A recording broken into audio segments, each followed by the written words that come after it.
വെഞ്ഞാറമൂട് കൂട്ടക്കൊലപാതകത്തിൽ മരിച്ചവർക്ക് നാടിന്റെ യാത്രാമൊഴി. അഫ്സാന്റെ മൃതദേഹം ഒഴികെ 3 പേരുടെ മൃതദേഹം മസ്ജിദിൽ എത്തിച്ചു. പിതൃസഹോദരൻ ലത്തീഫിന്റെ മാതാവ് സൽമാ ബീവി, ഭാര്യ ഷാജിദ ബീഗം എന്നിവരുടെ മൃതദേഹമാണ് താഴെപ്പാങ്ങോട് ജുമാ മസ്ജിദിൽ എത്തിച്ചത്. അതേസമയം അഫാന്റെ സുഹൃത്ത് ഫർസാനയുടെ സംസ്കാരം ചിറയൻകീഴ് കാട്ടുമുറായ്ക്കൽ പള്ളിയിൽ നടന്നു. വിവരങ്ങളുമായി ഇപ്പോൾ കമലേഷ് ചേരുന്നുണ്ട്. കമലേഷ്, കണ്ടു നിൽക്കാൻ കഴിയുന്നതല്ല ആ സങ്കട കാഴ്ച. നെഞ്ചുലയ്ക്കുന്ന വേദനയിലായിരുന്നു കഴിഞ്ഞ രാത്രി മുതൽ കേരളം. ഇപ്പോൾ 3 പേരുടെ മൃതദേഹം അവിടെ പൊതുദർശനത്തിന് വച്ചിരിക്കുകയാണ്. ഇനി ആ 14 വയസ്സുകാരൻ അഫാന്റെ കുഞ്ഞനുജൻ അഫ്സാന്റെ മൃതദേഹം കൂടി അവിടെ എത്തിക്കേണ്ടതുണ്ട്. 6:30 ഖബറടക്കം നടക്കുമെന്നാണ് നമുക്ക് മനസ്സിലാക്കാൻ കഴിയുന്നത്. ഇപ്പോൾ അവിടെ സ്കൂളിന് മുന്നിൽ പൊതുദർശനം പൂർത്തിയാക്കിയ ശേഷം അഫ്സാന്റെ മൃതദേഹം അവിടെ നിന്ന് തിരിച്ചോ, മൃതദേഹവുമായുള്ള വിലാപയാത്ര അവിടെ നിന്ന് തിരിച്ചോ, എന്താണ് കൂട്ടിച്ചേർക്കാൻ കഴിയുന്ന മറ്റു കാര്യങ്ങൾ? സിജു, ഇതാ അഫ്സാന്റെ മൃതദേഹം എത്തിക്കൊണ്ടിരിക്കുകയാണ്. ഇതാ അല്പം ദൂരം, ഒരു 200 മീറ്റർ അപ്പുറത്ത് ഈ ആംബുലൻസ് എത്തിയിരിക്കുന്നു എന്നുള്ളതാണ്. നമുക്കിപ്പോൾ ആംബുലൻസ് കാണാൻ സാധിക്കുന്നുണ്ട്. പള്ളിക്കരികിലേക്ക് ഈ ആംബുലൻസ് എത്തിക്കൊണ്ടിരിക്കുകയാണ്. അഫ്സാന്റെ മൃതദേഹം നേരത്തെ അവിടെ ഉണ്ടായിരുന്ന പൊതുദർശനം പൂർത്തിയാക്കി അതിനുശേഷം ഇപ്പോൾ ഈ താഴെപ്പാങ്ങോട് ജുമാ മസ്ജിദിലേക്ക് എത്തിക്കുകയാണ്. ഇപ്പോൾ ഈ 4 മൃതദേഹങ്ങളും ഈ താഴെപ്പാങ്ങോട് ജുമാ മസ്ജിദിലേക്ക് എത്തുന്നു എന്നുള്ളത് തന്നെയാണ്. 3 മൃതദേഹങ്ങൾ നേരത്തെ തന്നെ ഇവിടെ പൊതുദർശനത്തിന് വെച്ചിരുന്നു. ഇപ്പോൾ ഈ പ്രതിയുടെ സഹോദരൻ അഫ്സാന്റെ മൃതദേഹം കൂടി ഇവിടെ എത്തിക്കുകയാണ്. ഇനിയിപ്പോൾ മറ്റ് ചടങ്ങുകളിലേക്ക് വളരെ പെട്ടെന്ന് തന്നെ കടക്കാനാണ് ഇവരുടെ ബന്ധുക്കളുടെ അടക്കം തീരുമാനം. നേരത്തെ ഞാൻ സൂചിപ്പിച്ചതുപോലെ തന്നെ ഈ മൃതദേഹങ്ങൾ നേരത്തെ 3 മൃതദേഹങ്ങൾ ഇവിടെയുണ്ട്. 4ാമത്തെ മൃതദേഹവും എത്തുന്നതോടുകൂടി ഖബറടക്കമടക്കമുള്ള കാര്യങ്ങളിലേക്ക് കടക്കാനാണ് തീരുമാനിച്ചിരുന്നത്. എന്നാൽ ഈ മഗ്രിബ് നിസ്കാരത്തിന് മുൻപ് തന്നെ ഈ ചടങ്ങുകൾ പൂർത്തിയാക്കേണ്ടതുണ്ട് എന്നാണ് ഇവർ അറിയിച്ചിരുന്നത്. അതുകൊണ്ട് തന്നെ അല്പസമയം മുൻപ് പള്ളിക്കുള്ളിൽ നിന്ന് ഒരു അറിയിപ്പും കൂടി വന്നിരുന്നു. 6:20 ഈ മയ്യത്ത് നമസ്കാരം ആരംഭിക്കുമെന്നുള്ളത്. അതിനുവേണ്ടിയുള്ള തയ്യാറെടുപ്പിലാണ് ഇപ്പോൾ മറ്റ് നാട്ടുകാരെല്ലാം തന്നെ ഉള്ളത്. അവർ ദേഹശുദ്ധി അടക്കം വരുത്തിയതിനു ശേഷം പള്ളിക്കകത്ത് പ്രവേശിച്ച് കഴിഞ്ഞിരിക്കുന്നു. അതിനുശേഷമാണ് ഇപ്പോൾ അഫ്സാന്റെ മൃതദേഹം ഇവിടെ എത്തിച്ചിരിക്കുന്നത്. ഇനി ഇവിടെ അഫ്സാന്റെ മൃതദേഹം പൊതുദർശനത്തിന് വെക്കുന്നില്ല എന്നാണ് നമുക്ക് മനസ്സിലാക്കാൻ കഴിയുന്നത്. സമയം വൈകിയത് കൊണ്ട് തന്നെ നേരത്തെ മറ്റിടങ്ങളിലെല്ലാം ഈ പൊതുദർശനം അഫ്സാന്റെ മൃതദേഹം പൊതുദർശനത്തിൽ വെച്ചിട്ടുണ്ട്. അതുകൊണ്ട് തന്നെ ഇവിടെ വീണ്ടും ഒരു പൊതുദർശനം നടത്തുന്നില്ല. സമയം ഇല്ലാത്തത് കൊണ്ട് തന്നെ മറ്റ് മൃതദേഹങ്ങൾക്കൊപ്പം അഫ്സാന്റെ മൃതദേഹവും ഈ പള്ളിക്കകത്തേക്ക്, ഈ ഹാളിനകത്തേക്ക് കൊണ്ടുപോകുന്നുണ്ട്. വളരെ പെട്ടെന്ന് തന്നെ ഈ 3 മൃതദേഹത്തിനൊപ്പം അഫ്സാന്റെ മൃതദേഹം കൂടി വെച്ചതിന് ശേഷം വളരെ പെട്ടെന്ന് തന്നെ ആർക്കെങ്കിലും കാണാനുണ്ടെങ്കിൽ അങ്ങനെ കാണാനുള്ള ഒരു സൗകര്യം ഒരുക്കിയതിനു ശേഷം വളരെ പെട്ടെന്ന് തന്നെ ഖബറടക്കത്തിനുള്ള മറ്റു കാര്യങ്ങളിലേക്ക് കടക്കും എന്നാണ് നമുക്ക് മനസ്സിലാക്കാൻ കഴിയുന്നത്. ഏതായാലും ഈ ഹാളിനകത്തേക്ക് അഫ്സാന്റെ മൃതദേഹം എത്തിച്ചിരിക്കുന്നു. നിരവധി ആളുകൾ, വളരെ മണിക്കൂറുകളായി ഇവിടെ ആളുകൾ നിൽക്കുന്നുണ്ട്. നേരത്തെ തന്നെ കാത്തിരിക്കുകയായിരുന്നു. ഇപ്പോഴും ഈ മൃതദേഹങ്ങൾ കാണുന്നതിന് വേണ്ടി ഉള്ള ക്യൂ അങ്ങനെ തന്നെ നിൽക്കുകയാണ്. ഇപ്പോൾ അഫ്സാന്റെ കൂടി മൃതദേഹം എത്തുന്നതോടുകൂടി ആ വാഹനത്തിനൊപ്പം തന്നെ നിരവധി വാഹനങ്ങളും ആളുകളും എത്തിയിട്ടുണ്ട്. അവരും ഈ ഹാളിനകത്തേക്ക് പ്രവേശിക്കാനുള്ള ഒരു തയ്യാറെടുപ്പിലാണ് ഉള്ളത്. അതുകൊണ്ട് തന്നെ ഈ പള്ളി അങ്കണവും അതുപോലെ തന്നെ ഈ ഹാളും എല്ലാം തന്നെ നിറഞ്ഞു കവിഞ്ഞിരിക്കുന്ന ഒരു സാഹചര്യമാണ് നിലവിലുള്ളത്. ഈ കുട്ടി കൂടി ഇവിടെ എത്തുന്നതോടുകൂടി അന്തരീക്ഷം കുറച്ചുകൂടി ഒരു വളരെ ഒരു വിഷമകരമാവുന്ന സാഹചര്യത്തിലേക്ക് കാര്യങ്ങൾ പോകുന്നുണ്ട്. പലരും വാക്കുകൾ പലപ്പോഴും വിതുമ്പി പോവുകയാണ്. കണ്ടു നിൽക്കാൻ കഴിയുന്നതല്ല ഈ കണ്ണീർ കാഴ്ച.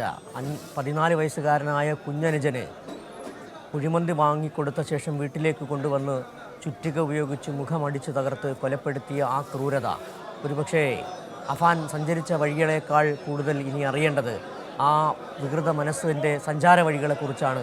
അതാണ് ഇനി കേരളം കാത്തിരിക്കുകയും ചെയ്യുന്നത്. ആ പിഞ്ചു കുഞ്ഞിൻ്റെ അടക്കം പൊതുദർശനമാണിപ്പോൾ താഴെപ്പാങ്ങോട് നടന്നുകൊണ്ടിരിക്കുന്നത്. അല്പസമയത്തിനകം തന്നെ താഴെപ്പാങ്ങോട് ജുമാ മസ്ജിദിൽ ഈ 4 പേരുടെയും, അഫാൻ കൊലപ്പെടുത്തിയ 4 പേരുടെയും, മുത്തശ്ശിയുടെയും പിതൃസഹോദരൻ്റെ ഭാര്യയുടെയും അനുജൻ അഫ്സാൻ്റെയും പൊതുദർശനം പൂർത്തിയാക്കിയ ശേഷം ഖബറടക്ക ചടങ്ങുകൾ 6:30 താഴെപ്പാങ്ങോട് ജുമാ മസ്ജിദിൽ നടക്കും എന്നുള്ള വിവരമാണ് ഇപ്പോൾ നൽകാൻ കഴിയുന്നത്.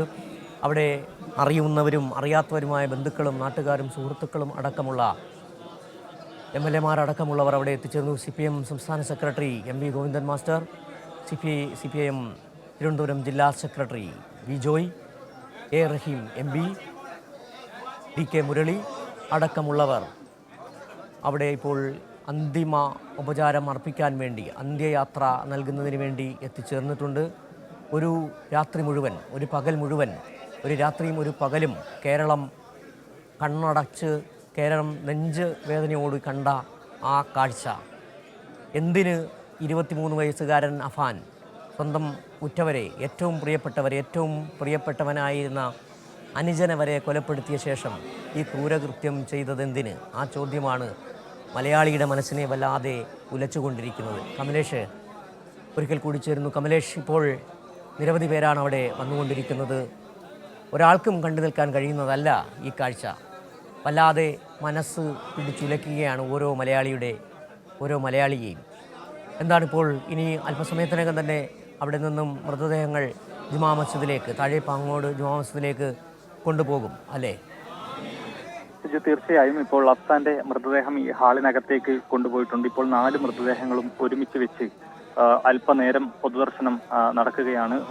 ഇതിനൊപ്പം, ഈ വാഹനത്തിനൊപ്പം വന്ന ആളുകൾക്കുൾപ്പെടെ ഈ കുട്ടിയെ ഒരു അവസാനമായി ഒന്ന് കാണുന്നതിന് വേണ്ടിയുള്ള സൗകര്യം ഒരുക്കി നൽകിയിട്ടുണ്ട് എന്നാണ് അറിയാൻ കഴിയുന്നത്. പക്ഷേ അധിക നേരം ഈ പൊതുദർശനം നീട്ടിക്കൊണ്ടുപോകാൻ ഉദ്ദേശിക്കുന്നില്ല. വളരെ പെട്ടെന്ന് തന്നെ ഈ ചടങ്ങുകളെല്ലാം പൂർത്തിയാക്കേണ്ടതുണ്ട് എന്നതാണ് ഏറ്റവും പ്രധാനപ്പെട്ട കാര്യം. ഇതിൽ നമുക്ക് ഇവിടെ റിപ്പോർട്ട് ചെയ്യുന്ന ഘട്ടത്തിൽ സാധാരണഗതിയിൽ ഇത്തരമൊരു മരണ വീട്ടിൽ അല്ലെങ്കിൽ ഇങ്ങനെ പൊതുദർശനം നടക്കുന്ന ഇടങ്ങളിലൊക്കെ കുട്ടികൾ, അതുപോലെ സ്ത്രീകളൊക്കെയാണ് വിതുമ്പി ഒഴിഞ്ഞു മാറി പോകുന്നത് നമുക്ക് കാണാൻ കഴിയുക. ഇവിടെ പുരുഷന്മാരുൾപ്പെടെ കരഞ്ഞു കലങ്ങിയ കണ്ണുകളുമായി നടന്നു പോകുന്ന കാഴ്ചയാണ് നമുക്ക് കാണാൻ കഴിയുക. അത്രയേറെ നൊമ്പരപ്പെടുത്തുന്ന ഒരു രംഗം തന്നെയാണ്. 4 മൃതദേഹങ്ങൾ, ഒരു കുടുംബത്തിലെ 4 മൃതദേഹങ്ങൾ ഒരുമിച്ച് നിരനിരയായി കിടത്തിയിരിക്കുന്നു. ഉറ്റവരും സുഹൃത്തുക്കളും ബന്ധുക്കളും സമീപവാസികളും അയൽക്കാരും എല്ലാം തന്നെ ചുറ്റും കൂടി നിൽക്കുന്നു. അവസാനമായി ഒരു നോക്ക് കണ്ടവരെ യാത്രയാക്കുന്നതിന് വേണ്ടി. ആ നിലയിലുള്ള ഒരു രംഗം അത് ഈ നാടിനെ മാത്രമല്ല, ഈ വാർത്ത കണ്ടുകൊണ്ടിരിക്കുന്ന അല്ലെങ്കിൽ ഈ ദൃശ്യങ്ങൾ കണ്ടുകൊണ്ടിരിക്കുന്ന ഓരോ ആളുകളെയും അത് നൊമ്പരപ്പെടുത്തുന്ന കാര്യം തന്നെയാണ്. ഈ വാർത്ത വന്നത് മുതൽ ഒരു ഞെട്ടൽ അല്ലെങ്കിൽ ഞെട്ടിയത് തിരുവനന്തപുരത്തുകാർ മാത്രമല്ല, കേരളത്തിൽ അങ്ങോളം ഇങ്ങോളമുള്ള മുഴുവൻ ആളുകളും, കേരളം തന്നെ ഞെട്ടലോടെയാണ് ഈ വാർത്ത കേട്ടിട്ടുള്ളത്. ഒരു കുടുംബത്തിൽ ഇത്രയേറെ കൊലപാതകങ്ങൾ, ഒരു കൊലപാതക പരമ്പര അരങ്ങേറുന്നു എന്നുള്ളത്. ഏതായാലും ഇതെന്തുകൊണ്ട്, നേരത്തെ ചോദിച്ചത് വളരെ പ്രധാനപ്പെട്ട ഒരു കാര്യമാണ്. പോലീസിന്റെ മുന്നിലും മയ്യത്ത് നമസ്കാരം 6:20 തന്നെ ആരംഭിക്കും എന്ന അറിയിപ്പ് ഇപ്പോൾ പള്ളിയിൽ നിന്നും വരികയാണ്. ഏതായാലും പോലീസിനെ സംബന്ധിച്ച് വീണ്ടും വിശദമായി ഈ പ്രതിയെ ചോദ്യം ചെയ്യാനുള്ള ഒരു തയ്യാറെടുപ്പിലാണ് പോലീസ് ഉള്ളത്. ഇതുവരെയും ഒരു വ്യക്തത പോലീസിന് ഈ വിഷയവുമായി ബന്ധപ്പെട്ട് വന്നിട്ടില്ല.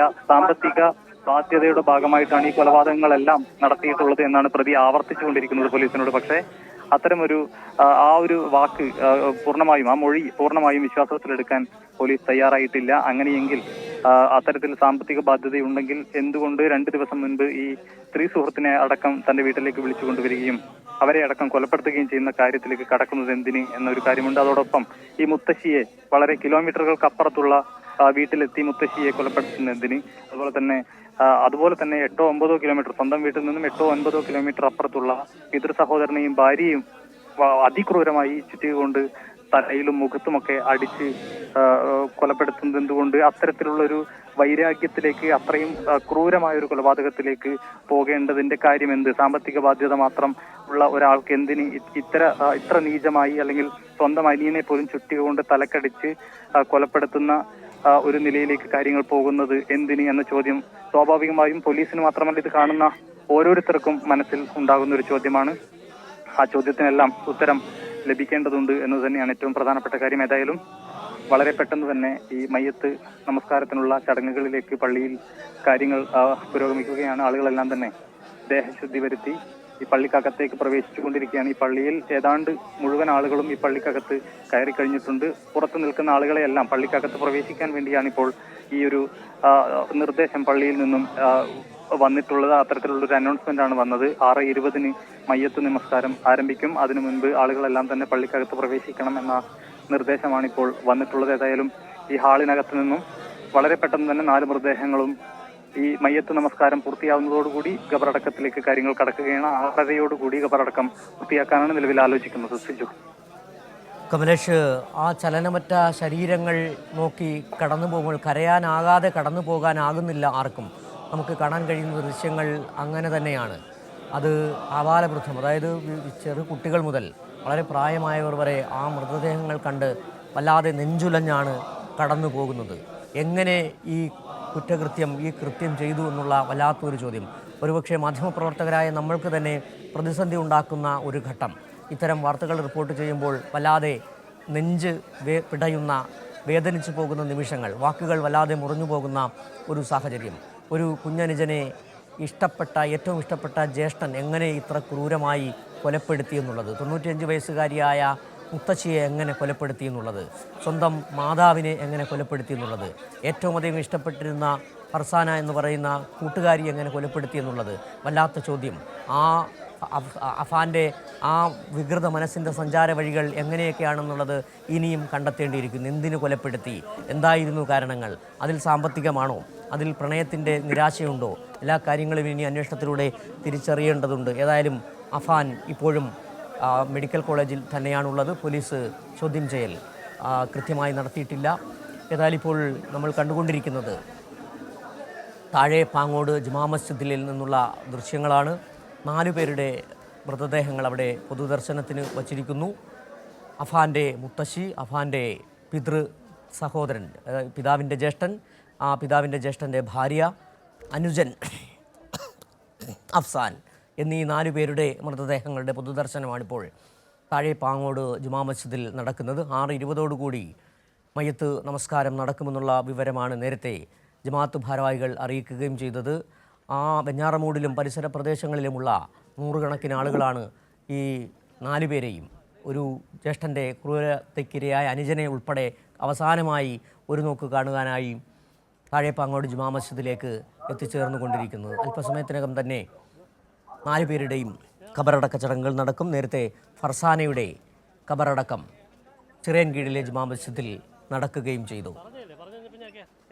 ഏതായാലും വല്ലാത്ത കാഴ്ചകളാണ്. ഒരുപക്ഷെ നേരത്തെ ഒരേ വാർത്ത തന്നെ, ആ ചുറ്റിക ആഞ്ഞടിച്ച അതേ വേദന മലയാളികൾ ഒന്നടങ്കം ആ വേദന എടുക്കുകയായിരുന്നു. എങ്ങനെ ഒരു ക്രൂരകൃത്യം ഈ ഉറ്റവരോട് ചെയ്യാൻ കഴിഞ്ഞു എന്നുള്ള ചോദ്യം തന്നെയാണ് ഇന്നലെ രാത്രി മുതൽ മലയാളികളെ അലട്ടിക്കൊണ്ടിരിക്കുന്നത്.